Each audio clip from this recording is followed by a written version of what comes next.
Week 3 of the fantasy football season. Here's the top 12 defense DST units. I'm ranking this week number 1, the Cleveland Browns. The Browns, a great matchup this week with Daniel Jones and the New York Giants coming to the dog pound. And this Brown defense, one good game and one bad game so far in the early going. So led by Myles Garrett, Denzel Ward in the secondary. I think they could get pressure on Daniel Jones early and often. And Daniel Jones, he's been one of the worst quarterbacks in all of football over the last couple seasons. After getting that big contract extension a few seasons ago, so this New York Giant team really don't punch the football into the end zone.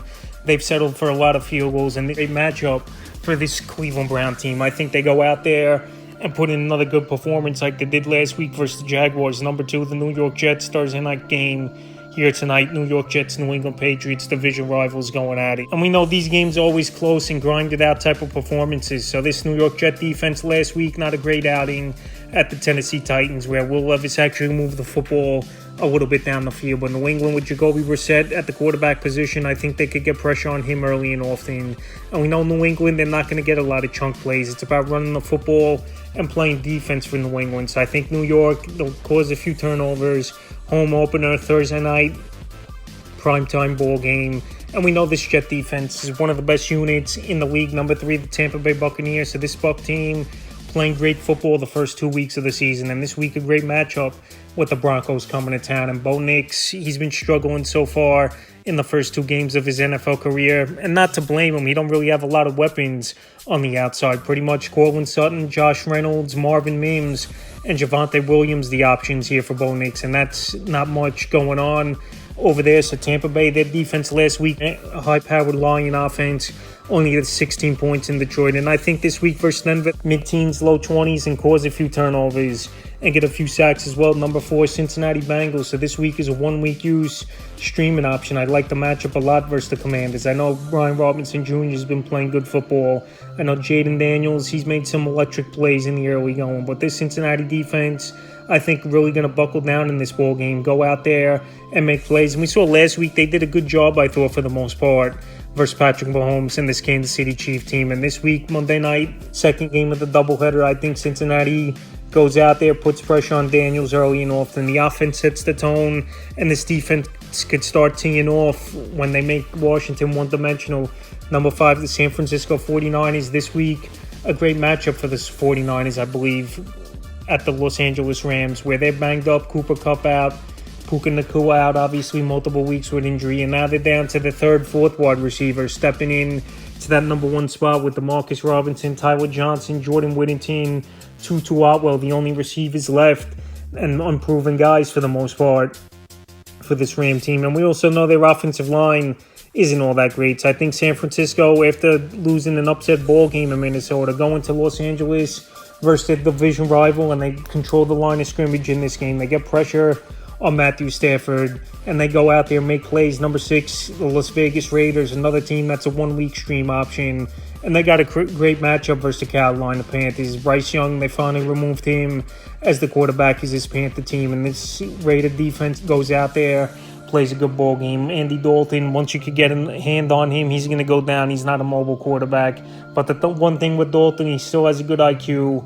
and he's a gunslinger that gets the football down the field. But I don't think it's going to matter. We saw this Raider defense, I thought, played a pretty decent job to beat the Baltimore Ravens, holding them to 23 points and holding them to a few field goals in that game. So this week in the home opener for Vegas, I think they set the tone early and have a good defensive performance. Number 7, the Seattle Seahawks. Miami Dolphins are coming to town, 12th man in Seattle. And now with no 2 in the lineup, from what I've seen from Skylar Thompson over the last couple seasons, he's not really a quarterback that's going to stretch the field.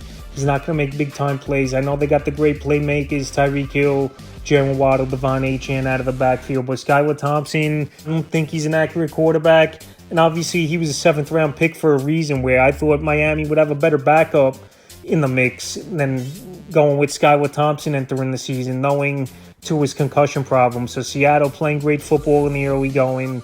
And this week, I think they make a few plays in this one with Miami coming to town. Number 8, the Green Bay Packers traveling to the Tennessee Titans. This Packer defense last week did a number on Anthony Richardson and the Indianapolis Colts, holding their offensive down, getting a few sacks, causing a few turnovers.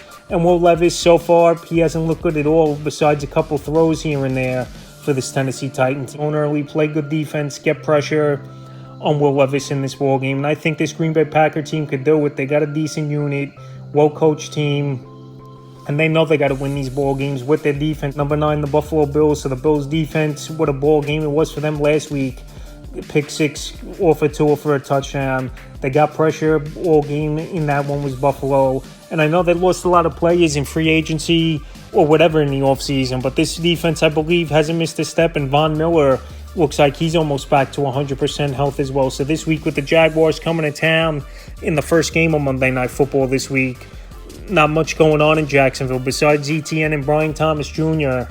No one else is making plays. Trevor Lawrence, he's been taking big hits. He's turning the football over, not punching it into the end zone. And I think Buffalo has a decent ball game this week. Number 10, the Los Angeles Chargers. So this week a matchup at the Pittsburgh Steelers, who I believe both defenses will be top 12. So Los Angeles, they've been playing good football to start off the season. Week 1, winning 22-10. Beating the Vegas Raiders, and then last week going to Carolina and easily winning that game 26-3. So their defense is getting pressure, led by Joey Bosa and obviously Khalil Mack. And then in the secondary, Asante Samuel Jr., obviously a pretty decent corner in the NFL. And this Pittsburgh Steelers team, we know they want to run the football 25-30 times a game and rely on their defense to go out there and win the ball games. Because right now, I think they're limiting Justin Fields a little bit. He's not running as much and not a lot of design runs. But the thing with Fields, he's not taking a lot of big hits or sacks, which is a good thing. But they're not punching the ball into the end zone either. So I think this could be a defensive battle. And I think the Chargers, once again, have a productive week. Number 11 staying in the same game. Pittsburgh Steelers, DST. So the Chargers offense, Herbert's banged up right now. We'll see for sure if he's going to play in this one. And if he don't, Easton Stick, most likely going to be the starting quarterback. And this Charger team, they're limited with weapons as well. Besides J.K. Dobbins breaking out once again the first 2 games of the year, going 130 yards on the ground in both ball games. We haven't seen much. Quentin Johnson, I know, had the 2 touchdowns last week. McConkey, week 1, found the end zone. But this offense isn't really that high-powered of an offense. And T.J. Watt, obviously a premier pass rusher. Micah Fitzpatrick in the secondary. Hayward on the defensive line. So this is a good defense. And I believe this is going to be a tight, contested game between these two teams, where defense is the focal point. And the 12th and final defense, DST, I'm ranking, is the Kansas City Chiefs. So last week, the Chiefs, they had a fumble pickup for a touchdown. But for the most part, Joe Burrow and the offense were driving down the field and making plays anywhere they wanted to with Cincinnati. So this week in Atlanta, with an offense that's still trying to figure it out with Kirk Cousins in his first year in Atlanta on the center, I think Kansas City could get pressure on Cousins. He's not mobile at all, still not 100%. I believe with that Achilles, not taking a lot of snaps on the center, more shotgun and pistol formation. But they do have weapons, like I said, Drake London, Kyle Pitts, Bijan Robinson, already one of the best backs in all pro football. And they know they got to stretch the football down the field and make plays. But I think Kansas City, they'll have a good defensive performance in this one. I think Cousins is good for 1 or 2 turnovers and a few sacks this week. So that's the top 12 defense DST units I'm ranking for week 3 of the fantasy football season.